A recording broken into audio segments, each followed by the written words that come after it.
প্রধান উপদেষ্টার সাথে রোববার বৈঠকের আশ্বাসে ৭ ঘণ্টা পর রাজধানীর শাহবাগ মোড়ের অবরোধ প্রত্যাহার করেছেন শহীদ পরিবারের সদস্যরা। বেলা 11:15 থেকে শাহবাগ মোড় অবরোধ করে আন্দোলনকারীরা।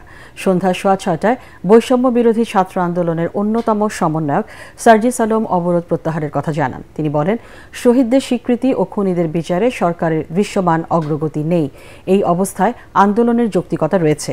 তবে সড়ক বন্ধ করে ভোগান্তি সৃষ্টি না করে রোববার প্রধান উপদেষ্টার সাথে বৈঠকের আহ্বান জানান সার্জিস আলম। শহীদ পরিবারদেরকে সাথে নিয়ে আমরা আমাদের যারা ছাত্র প্রতিনিধি সরকারে রয়েছে আমরা তাদের সাথে কথা বলেছি।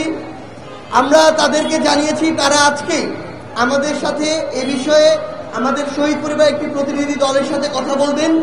এরপরে আগামীকালকে যারা এই অভ্যুত্থানের সামনের সারিতে নেতৃত্ব দিয়ে এই অভ্যুত্থানের লড়াইয়ে ছিল তাদের একটি টিমের সাথে আমাদের শহীদ পরিবার একটি টিম আগামীকালকে কথা বলবেন। রবিবার দিন মাননীয় প্রধান উপদেষ্টার সাথে আমাদের শহীদ পরিবারের প্রতিনিধি দল দেখা করবে।